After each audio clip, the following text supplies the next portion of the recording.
Good morning aspirant. আজকে সকালে আমি মনে করলাম যে তোমাদের সঙ্গে একটু কথা বলা দরকার আমাদের।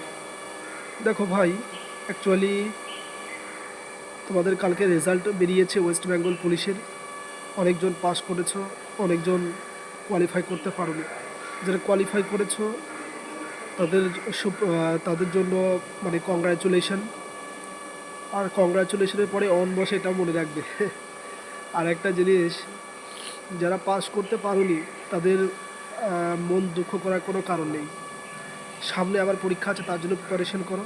আর এখন কিন্তু পরীক্ষাগুলো সবগুলোই তোমার সিজিএল বেসিসে হবে, মানে ওরকম কোয়েশ্চেন হবে, সুতরাং তার জন্য প্রস্তুত থেকো। কী বললাম বুঝতে পেরেছো?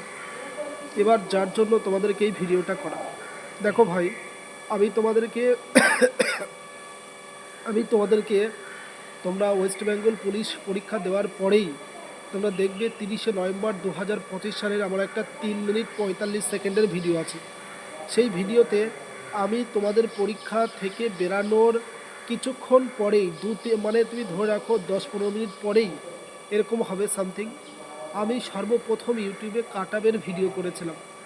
অ্যাকচুয়ালি আমি কেন ভিডিও করি না খুব একটা বেশি, তো কাটআপের ভিডিও করেছিলাম। অনেকজন অনেক কিছু কথা বলেছিল, যে অনেকজন বলবে পরীক্ষার পরেই বার করে দিয়েছে, ছেলেপেলেদের রিভিউ না নিয়ে এমনি বার করে দিয়েছে।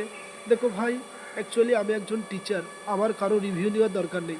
আমি জানি আমার স্টুডেন্টরা কার কতটা মানে তোমার ক্যাপাবিলিটি আছে, সেই হিসাবে আমি নিজে বিচার করে বলি। তোমরা যদি দেখো ভয়ঙ্করভাবে ওই 3 মিনিট 45 সেকেন্ডের ভিডিও, আমি বলেছিলাম জেন্ডারের কাট অফ 48 থেকে 50-এর মধ্যে হবে। পুরো বলেছি 48 থেকে 50-এর মধ্যে। ওই জন্য তোমাদেরকে অনেকজন অনেক কিছু কথা বলে আমাদেরকে, ওই জন্য আমি ভাবলাম যে একটা ভিডিও করে তোমাদেরকে স্মরণ করে দেওয়া দরকার। যেহেতু টিচার মানে যারা একটু মানে দক্ষতা আছে, বা যারা একটু মানে অ্যানালাইসিস ভালো করতে পারে, তারা কিন্তু ভাই মানে তোমার প্রশ্ন তো দূরের তুমি তো দেখতেই পেলে, তোমার কাট আপ তো দূরের কথা, প্রশ্নই এমনকি বলে দিতে পারবে। আমি তোমাদেরকে ইংলিশে বলতাম না যে এরকম হবে, ইংলিশ এটা আসবে, চলে এসছে। তো এটা একটা ভাই কি বলবো তোমাদেরকে, এটা একটা অভিজ্ঞতা, বুঝতে পেরেছো? এটা আসবেই, কিছু করার নেই। মানে এটা তুমি বলতে পারো আমাদের গুরু শিক্ষা, এটা কি বলো, বুঝতে পেরেছো? সুতরাং কাট আপ তো দূরের কথা, প্রশ্নও চলে আসবে। তো তোমরা তার সততা যাচাই করতে পারো।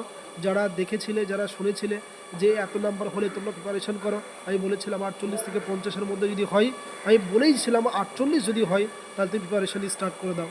তো 48 থেকে 50-এর মধ্যেই কাট আপ হয়েছে। যাই হোক, আমি বলতে চাচ্ছি যারা পাওনি তারা কিন্তু মন খারাপ করে কোনো দরকার নেই, সামনে পরীক্ষার জন্য প্রিপারেশন নাও। কী বললাম বুঝতে পেরেছো? আর একটা, অনেকজন বলবে স্যার ক্লাস কেন চালু নেই।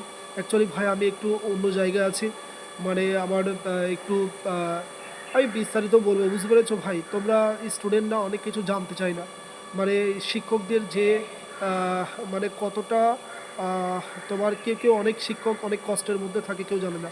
তো যাই হোক, যেমন আমাকে একদিন মনোরঞ্জন স্যার বলছিলেন যে স্যার একদিন তো আমার বিশাল অবস্থা হয়ে গেছিলো, কীরকম, যে উনি বলছে যে ওনার হাই কোলেস্ট্রল হয়ে গেছিলো, রাইট?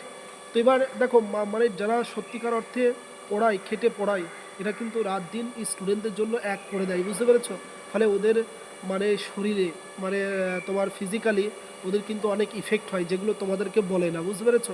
আর তোমরা বুঝতেও চাও না টিচারদের এইগুলো, মানে এই দুঃখগুলো। আর তো এগুলো আমরা বলিও না, তোমরা হয়তো জানোও না এগুলো। যাই হোক, একটু প্রবলেম আছে, ওই জন্য ক্লাস নেই, কিন্তু খুব শীঘ্রই তোমাদের ক্লাস স্টার্ট হবে। Thank you and have a good day. যারা তোমরা পাওনি তাদের কোনো ভয় নেই, তোমরা সামনে প্রিপারেশন নাও, আর একটু ভালো করে নেবে, নাহলে কিন্তু পাস করতে পারবে না ভাই। কোয়েশ্চেন এত পরিমাণ মানে আনএমপ্লয়মেন্ট বেড়ে যাচ্ছে, দিন দিন কিন্তু কোয়েশ্চেনের প্যাটার্ন আরও হার্ড থেকে হার্ডতর হবে। সুতরাং বি প্রিপেয়ার ফর দ্যাট, তার জন্য তোমরা প্রস্তুত থেকো। Thank you. যারা মাঠে যাবে তাদের জন্য অগ্রিম শুভেচ্ছা আমার রইল। আর ঠিক আছে, আজকে এই অবধি, এটাই বলার ছিল আমার। Thank you.